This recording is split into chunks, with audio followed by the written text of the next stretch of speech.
Welcome to the Maintainable Software Podcast, where we explore the art of improving existing software with seasoned practitioners who have helped organizations work past the problems often associated with technical debt and legacy code.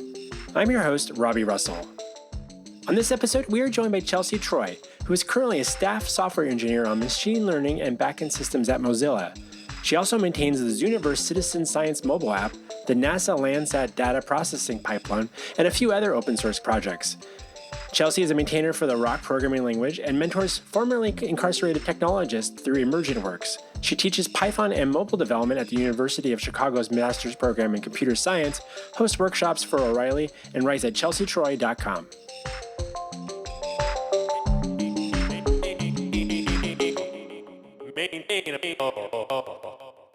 Chelsea Troy, welcome to Maintainable. Thanks for having me. I'm happy to be here. So as you reflect on your experience in the industry, what do you believe are a few common characteristics of, dare I say, well-maintained software? Oh, gosh. So this is an interesting question, and it's one that I think about a fair amount with regard to how do we go about making software more maintainable? Because over the course of my career, I've been involved in a minimum of half a dozen rewrites, probably more than that. And a rewrite is expensive. You know, it often involves a team of developers employed full-time specifically on rewriting something. Rewriting something feels really good to the developers who are rewriting it because at that point it's still small and they have all of the context. I think that the characteristic to me, if I were to use one heuristic characteristic to describe maintainable software, it would be software that can survive a context loss event, such as the person who wrote it leaving. I've seen a number of occasions where a piece of software became unmaintainable, not because the software didn't work or because it was badly written or any of those things, but because there was just no longer enough context in the organization to be able to work on it in the form that it was in. And so I think that one of the most important characteristics of well-maintained software is a conscious effort to ensure that enough context remains available for folks who come in without existing familiarity with the system to gain that context and maintain it. And I think that a lot of the practices that I would describe as good code stewardship or practices that keep software maintainable are geared towards putting that context in places where it's accessible and easy for folks to get. And where do you think that tends to work best? And are you talking about like documentation in code or documentation, wikis, tools like that? Do you have strong opinions on where things like that should exist? I don't know how strong they are. I do have opinions on where documentation like that goes. I think that as an industry, we sort of started out with folks not really keeping documentation. Folks don't often like to keep documentation. And so the general consensus is that we have too little documentation. And I find that at some organizations, the reaction to that is to instead develop 4,000-word READMEs and document in that way. And I'm not convinced that that's the most effective strategy either for a couple of reasons. The first is that kind of documentation is extremely decoupled from the code. So I find it interesting that we as an industry make fun of code comments for being decoupled from the code, but then we turn around and we write these really long READMEs that are even more decoupled from the code because they're in a different place, in addition to not changing along with the code itself. And the thing about documentation like that is that it shares a characteristic with code that I think we also overlook when we're talking about maintainability. We have this idea that technical debt is tantamount to bad code. If you ask folks what technical debt is, they will very often say something about the quality of the code that has the debt in it. And I think that that's often not fair to the developers who originally wrote the code because they were more often than not capable developers under constraints we don't understand. But that's not even the reason that misconception materially harms us. The reason that misconception materially harms us is that it leads us into a false sense of security that if we write sufficiently quote unquote good code, then it won't have maintenance load associated with it. And I don't think that's the case. All code has maintenance load associated with it. We are constantly paying rent in time and effort on all of the features that exist in our system. And that's also true of documentation. So if developers don't want to write documentation in the first place, and then they write, as somebody writes a 6,000 word README, now the team is responsible for maintaining that 6,000 word README. And the trend that I have seen in reading documentation about open source libraries and programming languages is that that documentation tends to become out of date, which isn't surprising because nobody wanted to write it in the first place. Maintaining it is even less interesting. And so when we write documentation in that way, I think we're often not considering the maintenance load associated with keeping documentation of that kind. And I wish that we would spend more time thinking about how to preserve context most effectively while adding the least maintenance load to the code base that we can. I think that can include a number of different tools outside of the README. So one of the things I like to think about a lot is keeping as much documentation living as possible. And what I mean by living documentation is things like tests written at the appropriate level of abstraction, because that not only serves to prevent against regressions, it can also serve as a small laboratory for somebody who's joining a code base to be able to experiment with what it's going to do in various circumstances, which I think can be really helpful for kinesthetic learners, people like me who like to break things and see how they break. It can even be something like effective error messaging. I think that libraries often suffer from a situation where folks who it'll still do something when folks are using it wrong and they can't necessarily figure out what the problem is. I think more attention to detail around error messaging is a really effective way to store context in a code base. I like to use commit messages for storing temporally sensitive context in a code base because I think that the Git annotation view showing what lines changed and when, if there's a commit message there that also explains why, that can help me track by looking at the annotation for a file what code changed over time. And so I really value commit messages for that. I have almost no use for the 80 character limit on Git commit messages. I think that code comments also have a place, particularly if we're talking about the structure of a piece of code as opposed to maybe the individual lines, because the structure isn't necessarily likely to change, or something like, a third-party integration that has a weird line in it and we have to explain why it's like that. It looks like a mistake and we have to explain that it's not a mistake. And then after I've exhausted all of those options and then maybe several more, then at that point I'm thinking about a README. But to the degree I can, I try to think about at what point is somebody going to need this information? And how can I provide that piece of information and no other pieces of information to them so that it effectively transfers the piece of context that's necessary without forcing people to wade through a whole bunch of other stuff on their way to the context?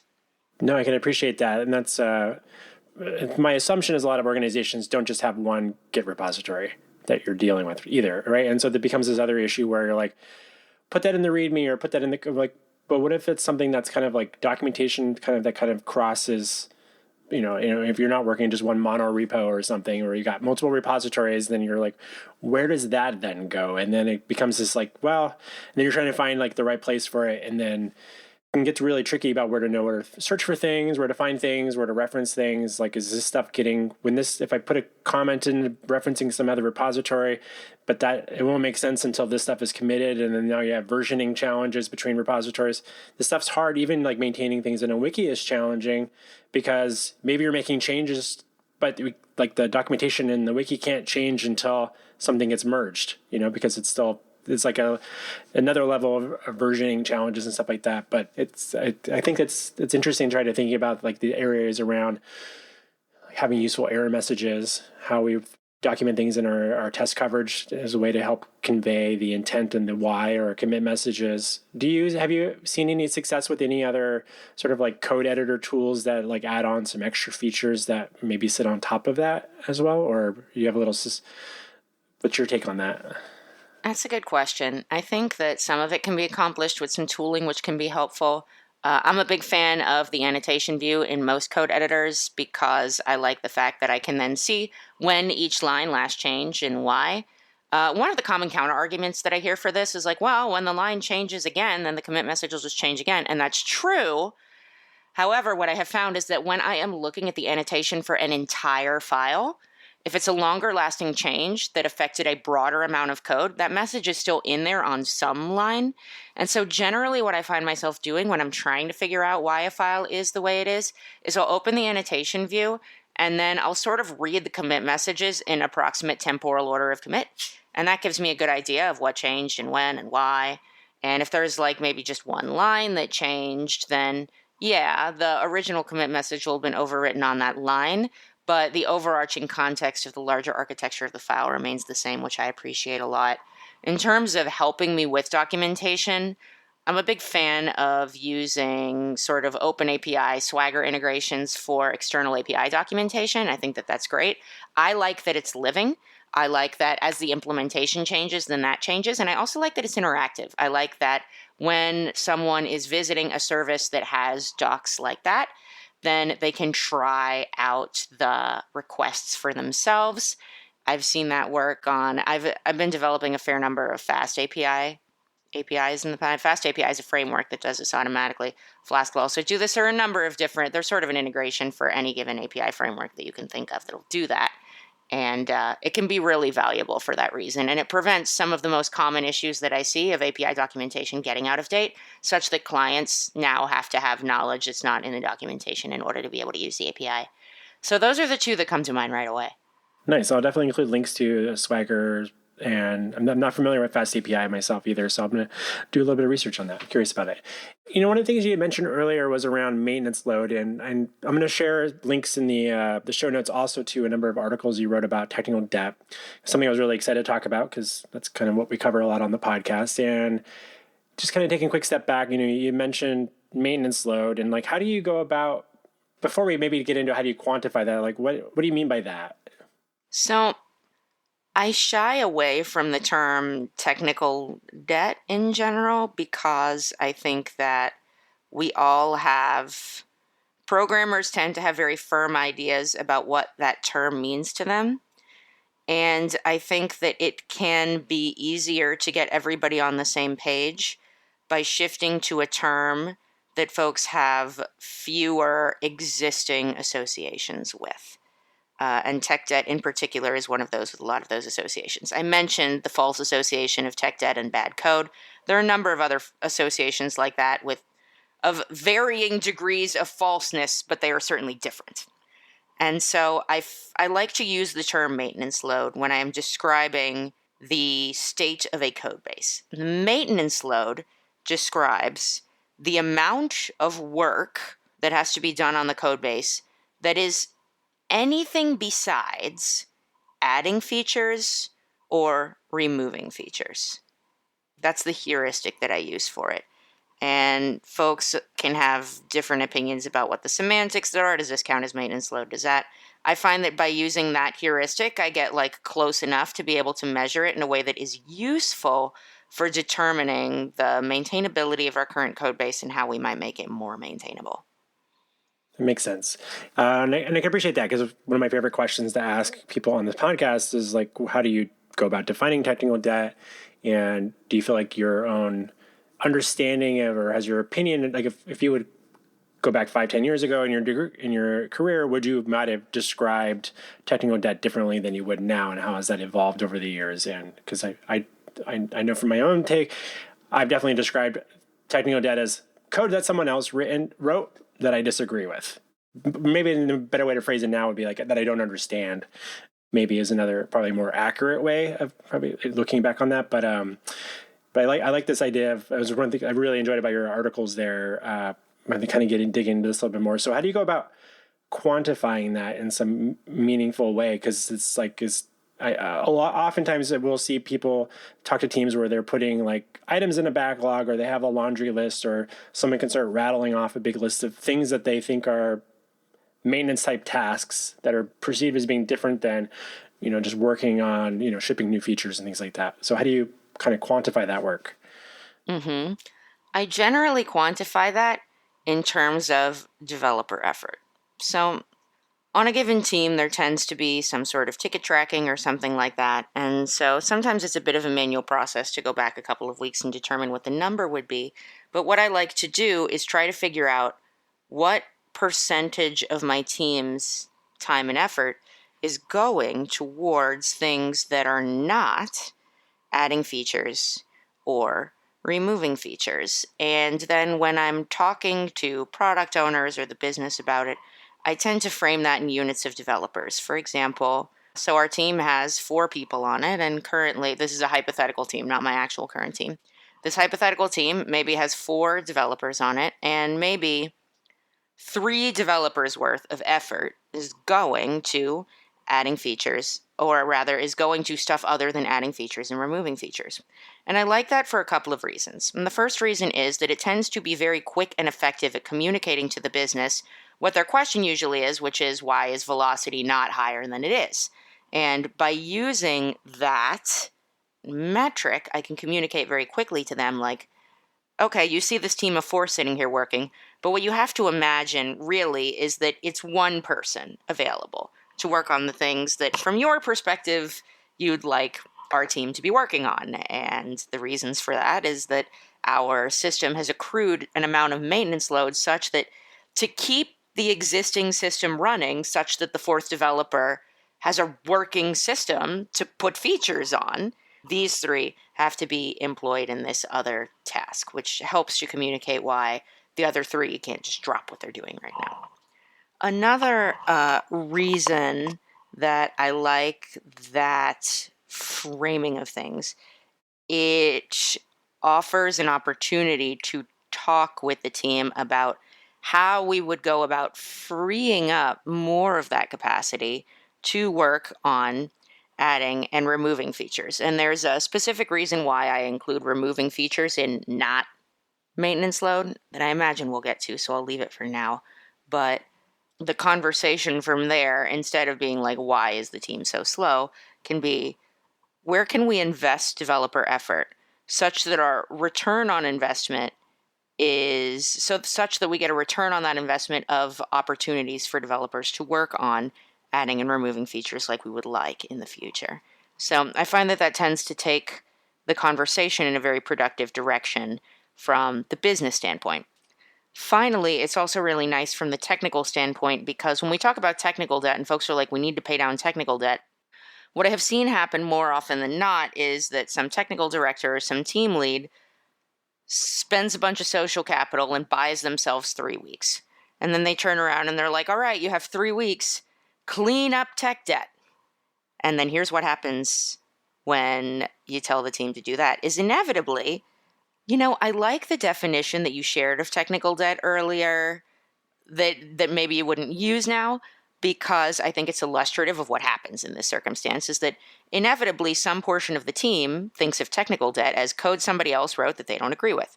So then they're given free rein for 3 weeks to go clean up technical debt.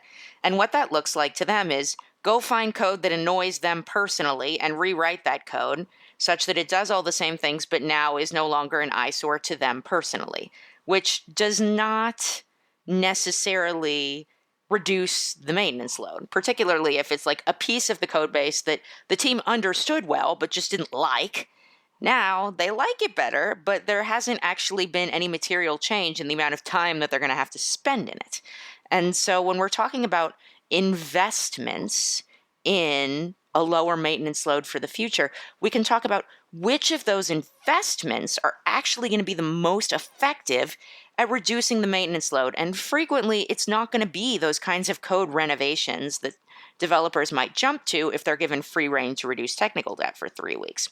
And that's the reason that I exclude removing features from maintenance load, is that we have this theoretical framework now that we're imagining around maintenance load and why and how it gets higher as a code base gets developed, and we can maybe decrease how fast it grows by having the appropriate code stewardship practices, the appropriate documentation practices.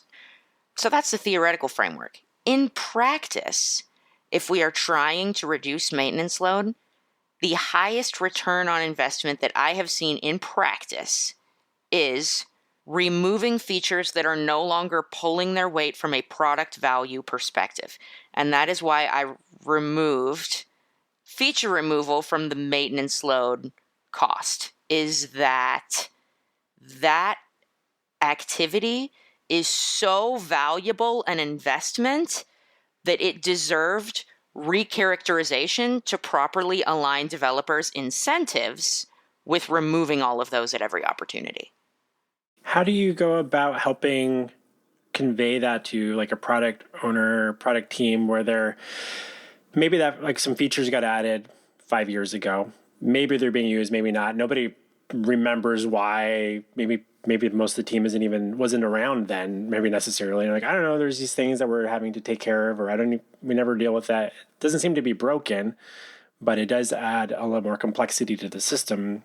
How have you seen developers help make sense of that so they can kind of quantify that in some way to be like, whether it's just going to make our lives easier, maybe it seems like a nice, because you mentioned like the phrase pulling its weight. How do you help assess that, or if it's even being used?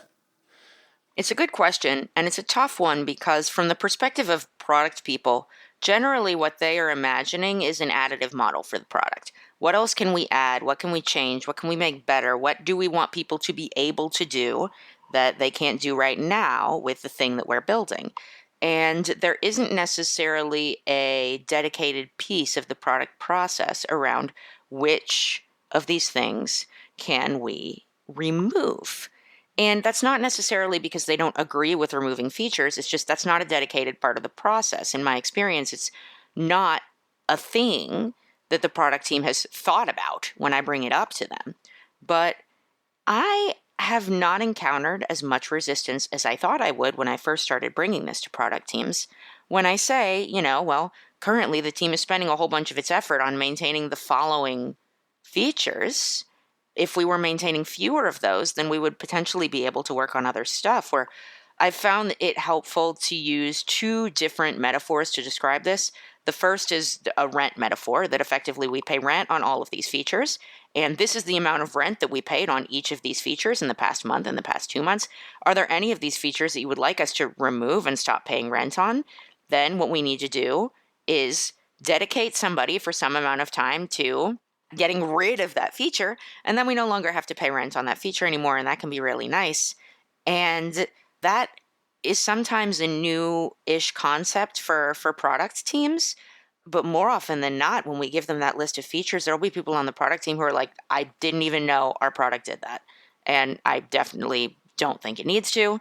And it turns out that very much like developers, product people will also, once they stumble upon this new breadth of the system, will find that former product people on the team made decisions that they don't agree with. And some of those decisions are, we have these features in the application that new product folks are like, yeah, I don't really know why we do that. Maybe we just get rid of that. I didn't even know it did that. So that is one model that I find helpful.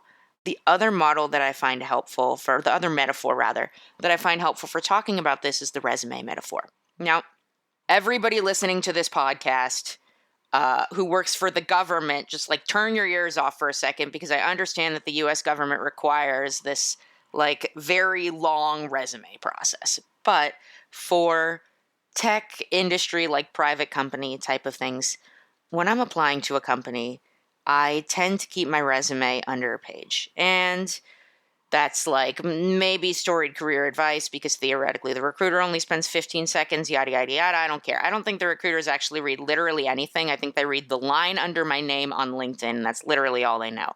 So I don't think they even read the resume. That's not why I keep it short. The reason I keep the resume short is that if I put literally everything I've ever done on my resume, that gives the interviewer opportunities to talk about a whole bunch of things I don't particularly care to talk about. So I want to limit the number of things that I'm going to get asked about to the things that I am excited to talk to an interviewer about. And for the same reason, it can be helpful to keep the product's feature suite to the things that we want folks doing with our application. I do not want to talk to an interviewer about the very first Rails app that I ever wrote as a junior programmer, because now all of the technical choices that I made in that app embarrass me. Like, am I proud of the fact that I did it? Yes, but only because me doing that in the past was a stepping stone to me becoming the developer that I am now. But I don't want to talk about it from a technical perspective with people. And by the same token, we don't want folks who are paying us to use our product getting distracted from the features we're proud of because they're messing with the feature that half the product team didn't even realize was in there, and we're not really trying to leverage anymore for delivering value to people. And so I find that distraction model can also be really helpful. Is like, listen, adding feature after feature after feature doesn't necessarily add the value that we want all the time unless we also remove these other features, because people who are joining our product will get distracted by these features that we don't value. And they don't necessarily know what we value, but the way we can communicate what we value is limit our effort to maintaining those features that we want folks using and remove the option to get distracted by this other stuff that isn't what we want folks doing with our stuff.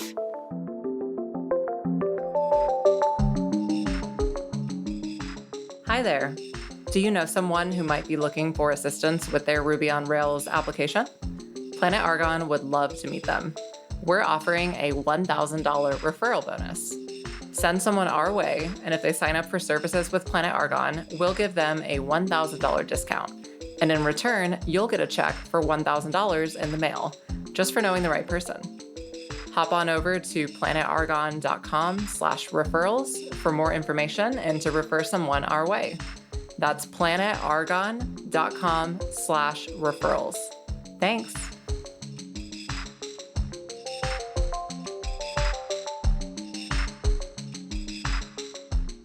So let's try to imagine that some of the listeners are maybe a step or two removed from having like a lot of connection with the product team. Maybe they're part of a development team and it's like a little bit removed from being able to feel like they can have a lot of influence, but they might have some suspicion that there's areas of the code or areas of the application that are maybe rarely used or forgotten about. What sort of advice could you offer them on how to raise that if they don't necessarily feel like they are the ones to be the vocal advocate for removing something? They're new to their job and still trying to figure themselves out in that political landscape that they find themselves into.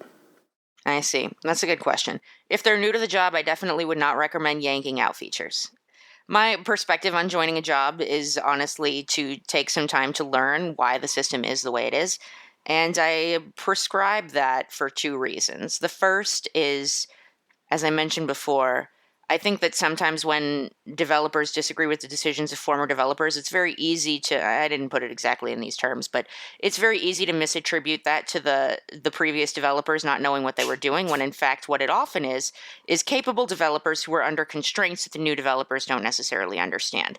Revisiting those decisions can often result in reinventing the wheel because the constraints rear their heads, and then it turns out there was a reason that it was the way that it was in the first place. And I think developers spend a fair amount of their time doing this, as a matter of fact. I think there's a fair amount of hubris in the tech community. I think developers are encouraged by the tech industry to believe that they are smart and they know more about things than people who've spent significantly more time on those things because they have a suspicion about it. To step off that soapbox for a moment, I think that when I join a team, I want to spend time making sure that I understand those constraints rather than going in and trying to change those things. Because more often than not, it turns out there were reasons that I didn't understand initially why the thing is the way it is. And now I have avoided wasting time on that. The second thing about it is that once I have taken that time to understand the system, I'm going to be much better at prescribing solutions that actually work for the team.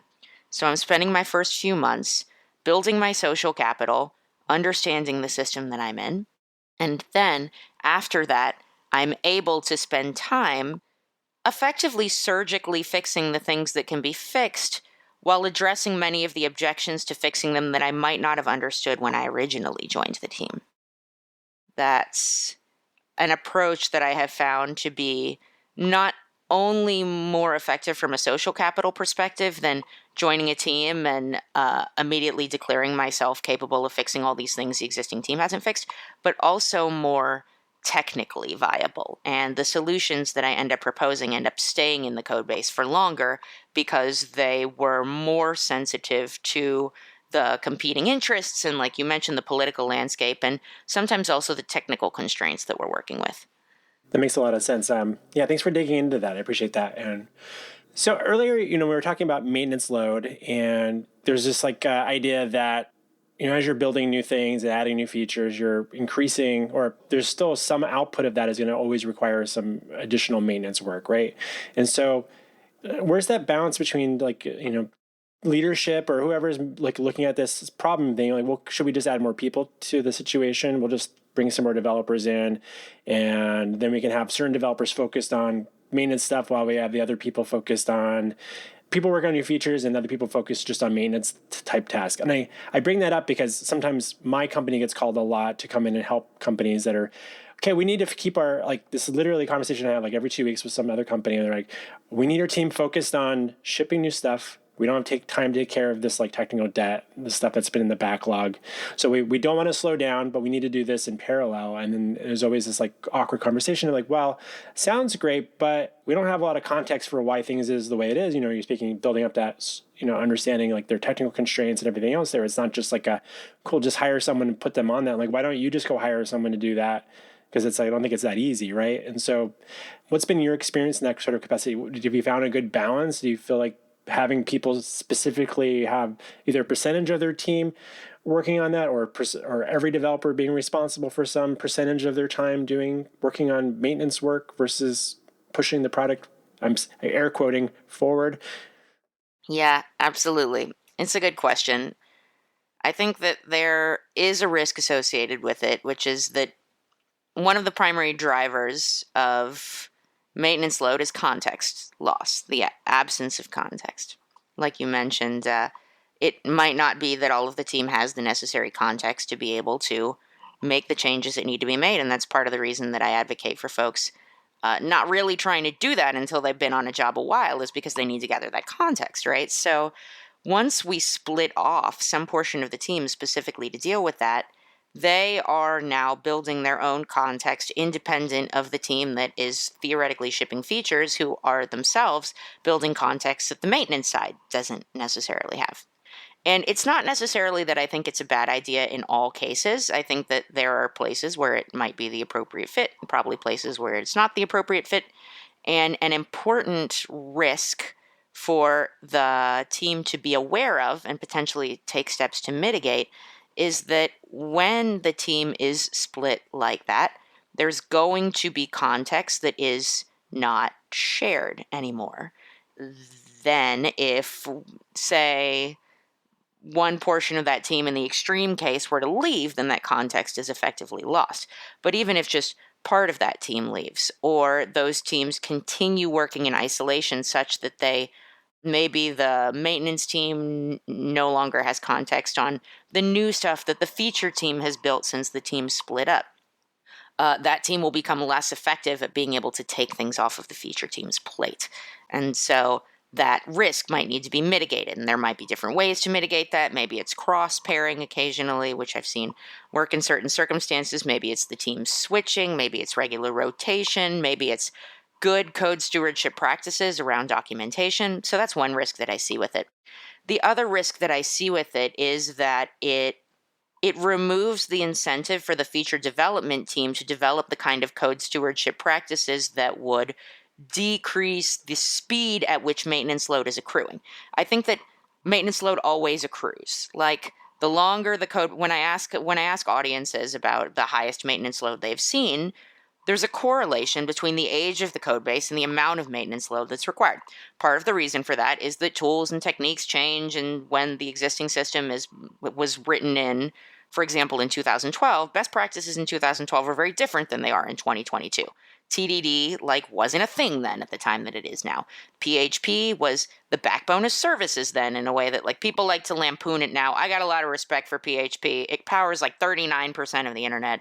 But, however, there are sort of practices that were part and parcel with programming 10 years ago that just aren't now. And you have to understand what the programming landscape was like 10 years ago to be able to understand why code like that is the way it is. And so that's part of it. And another part of it is that code stewardship impacts how fast that maintenance load accrues. So there's this one part, which is some of the code is old. Okay, some of the code is old. That's not the code's fault. That's maybe the maintenance load accrual that I would say we can't change as easily. I mean, sure, we could change it by going in and updating all of our code annually, but realistically, people aren't going to do that. So let's say that's the inherent maintenance load accrual rate.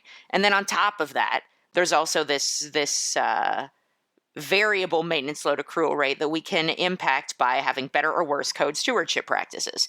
And if the way that the company is dealing with maintenance load accrual is by just hiring more other developers to take care of that portion of the work, then the team that's doing the feature building won't necessarily adopt code stewardship practices that decrease the rate at which that maintenance load is accruing. So that on top of maybe the failures to transfer context between the two teams might end up meaning that this maintenance team has to hire at a faster and faster rate in order to keep up with what's happening on the system as a whole, which ends up, I think, being the rate at which they would need to hire ends up outstripping the speed at which you sort of can hire in tech right now. And so then the maintenance load starts to get ahead of the team. Do you think that there's a pattern there that teams could, if like when I've talked to some people that talk about rotation schedules to some degree, so people get to deal with some of the past things that they've dealt, they might have implemented or their team had been part of implementing, and like, okay, now that it's been in production for 3 or 6 months, we need to make some refinements and improve the quality of the code base or make it easier for other people to understand what's going on and improve the, we talk about context, documentation, testing, or do you find like that's a helpful pattern if they can't necessarily just be divvying up like percentage of their time each sprint or however their team's working? That's a good question. And I think it's one of those things where maybe we have to use a model that is wrong but useful. We just have to apply a model that's like, okay, this is going to be inaccurate in let's say 25% of cases, but the other 75% of the time it's going to help us somewhat. And so one of the models that I really like for that is something that I've been trying on a team that I worked with for the past 14 months, which is effectively evaluating a code base at each year after it has been developed and at each major context loss event. So we developed this app. It was in Python, which is neither here nor there. But as we were developing it the first time, we had a limited understanding of the use cases that we were going to use this application for.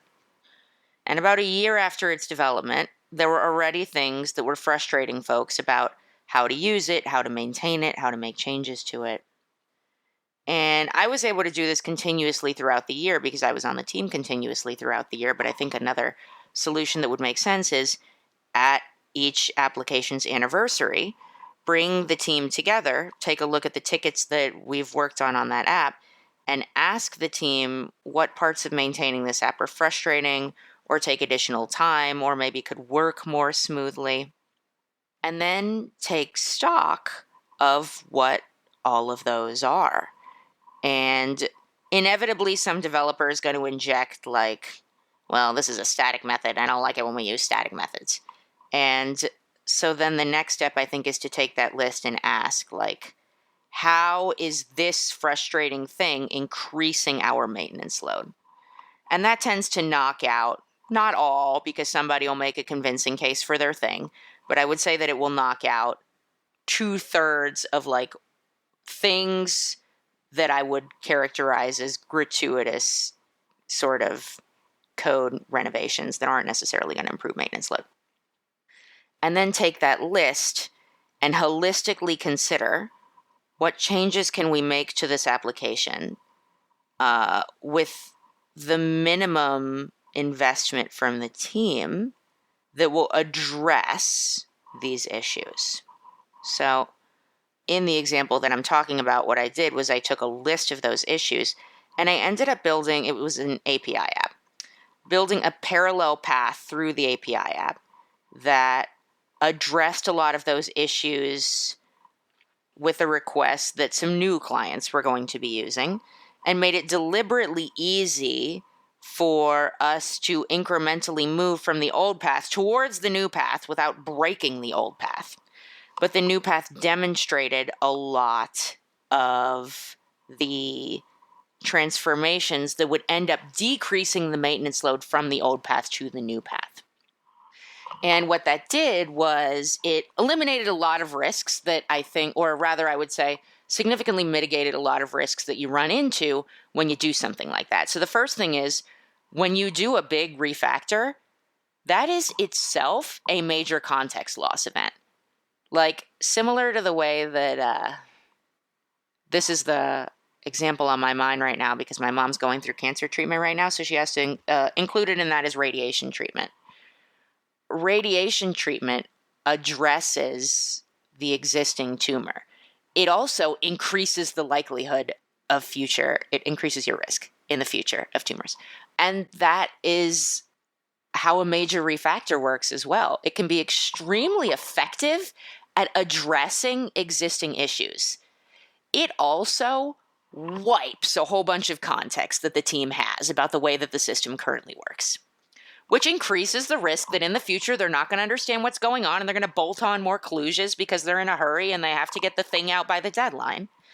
And so doing a major refactor has risks that I think we don't necessarily think about. And the way that I approached this one was that I built this parallel path, which allowed folks to experiment for themselves with the difference between the old workflow and the new workflow, and allows us to move over from the old workflow to the new workflow incrementally, which gives folks the opportunity to gradually update their context to the new flow and then over time remove the old flow. Now, what does this introduce the risk of? It introduces the risk that the old flow just stays indefinitely because there's no forcing function there. So what that means is that my new flow needs to decrease maintenance load by so much that the team is motivated to write things in the new flow rather than the old flow and to move things from the old flow to the new flow. And I find that pressure on me ends up in me, or in this case, that pressure on me resulted in me making conscious choices about about weighing the context loss I was going to generate with a change over the reduction in maintenance load that making that change would buy me.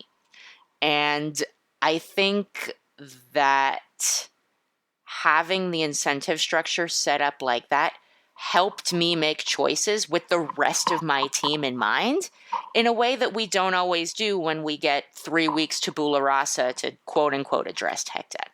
So that was one thing that I appreciated about the way that approach changed my thought process in making these changes.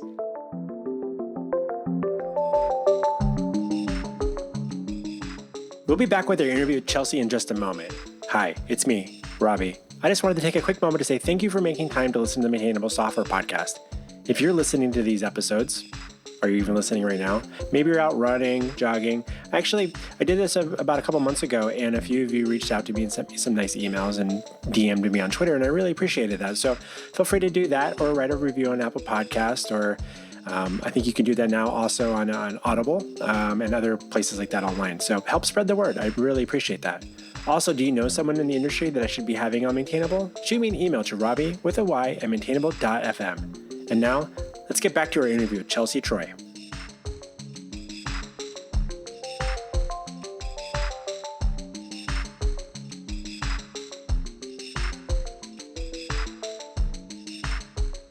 So I wanted to also take a quick step back and get to know a little bit more about you. And I know that you are working on a number of self-paced workshops because you taught a lot of workshops over the years. And I'm wondering if you could tell us, share with our listeners a little bit about what topics you're covering in your workshops and where people can learn more about that. So I give a couple of workshops right now. One of them is about analyzing risk in a software system. And so what it does is it provides a framework for determining what could go wrong in an application and how bad it would be if it goes wrong. We've got other frameworks for this. We've got Six Sigma and stuff like that are very complicated. You could read 500-page books on them. But in my experience, because they are so complicated, developers don't end up using them. And so instead, what developers end up using is their gut to figure out what's most likely to happen. What's wrong with that? Surprise, surprise, a whole bunch of cognitive biases. So I've tried to develop a framework that's accurate enough to be useful, but simple enough to be used. I think that if I am to have a lasting impact on the software engineering community, I am hoping it will be some advancement in the area of striking the appropriate balance between accuracy and simplicity in developing frameworks for how to build and maintain software.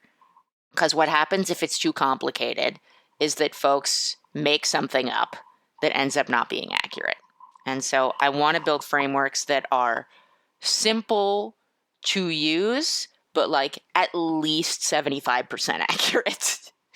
To the degree that I can. And this analyzing risk workshop is one of those. I go through a procedure for figuring out what could go wrong in the application and then figuring out how quote unquote bad all of those risks are. And we talk about how to put more precision on bad in the workshop, and then look for clues as to how to mitigate each of those risks. So that's that workshop. It's a lot of fun.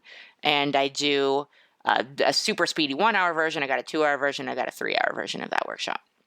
The other one that I give, I have a couple of different variations on this, but they're all about addressing technical debt. That's the term that I label the workshop with because that's what people are kind of looking for. Very quickly in that workshop, we then switch over to the idea of maintenance load, and we talk about evaluating tickets in terms of what their impact in the short term and long term on maintenance load is going to be, and then how do we think about reducing maintenance load on our existing app? How do we think about slowing the increase of maintenance load on our existing app? That one's a lot of fun. I do a 2 hour version of that. I do a 3 hour version of that. I do a specific 3 hour version of that for O'Reilly about technical debt first steps. And then the other one is a more generalized sort of like analytical approach to addressing technical debt that I hope similarly accomplishes the function of providing a simple 70-something% accurate model for addressing some of these tech debt issues. That's awesome. I'm definitely going to have to check those out myself, see if that's something for my team and myself, especially when you're like always hearing different people's perspective on how you just like, like you mentioned, like looking at tickets and things like that, just like, do you use some specific examples of like, here's a ticket where there's some known issues and here's how we can start kind of navigating, breaking this down a little bit to make more sense and to also help get that prioritized and the thumbs up from those who decide what shows up in the next sprint or not? Yeah, we do. As a matter of fact, both of the versions of the tech debt workshop include a simulation exercise where I have written out 6 tickets, and then the group collectively decides how they would prioritize those tickets. And then we go through in the workshop the tickets in order of priority, and we discuss how we would address those tickets. And I don't think this is giving too much away. Surprise, surprise. There are different ways that you could address each of those tickets, and reasonable people would differ on how you might address them. And so we talk about what I like to get to in the workshop, if I can, is what variables for your team should you be evaluating to decide which of these different approaches would be appropriate? I like that. That's great. So a couple of quick last questions for you as we wrap up. Is there a non-software, non-technical book that you find yourself recommending to peers on a somewhat regular basis?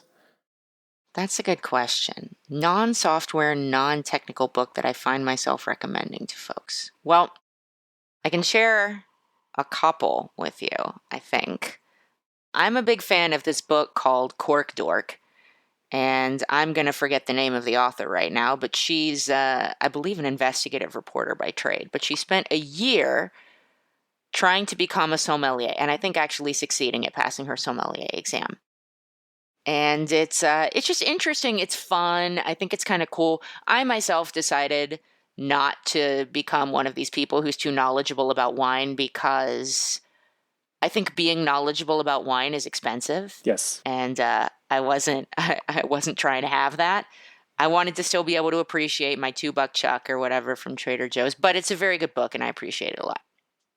Another book that I find myself recommending, this is going to sound terrible, but earlier in life, I had this period where I was quite depressed, and I was living in New York, and I was in a laundromat one time, and they had this take one, leave one bookshelf, and I found this book on there called Death from the Skies. It's by an astronomer named Phil Platt. And it turns out that that copy that I found was signed, which is just a fun anecdote. But I read the book, and it talks about all of the ways that space could kill us 10 minutes from now. But it does it's hard to explain, but it does it in like a humorous way that I found oddly comforting at that very fatalistic period in my life. And so I recommend it to folks who are similarly going through their phase of like, oh, what does it all mean? What am I even doing here? I just think that it's a funny look at that. Great. I'll definitely include links to both of those in the show notes for our listeners. And where can listeners best follow your thoughts and ruminations about software engineering and development online? Oh gosh. So I have a blog. It is surprisingly named chelseatroy.com. That's Chelsea, like the neighborhood in New York, Troy, like Helen of Troy.com. And I have on there my sort of about me section and all of I write there pretty regularly. I've been writing a lot about compilers on there lately, but there's a series on there about some of these concepts of maintenance load and stuff, and complete with illustrations and that kind of stuff. And so that's one place. I also belong to the great online cafeteria that is Twitter, and you'll frequently find me flinging corn and starting food fights over there at Hey Chelsea Troy. That's my handle. Well, excellent. It's been such a delight having you join us on Maintainable, Chelsea. Thank you so much for stopping by to talk shop with us. Yeah, thanks for having me. I'd come again anytime.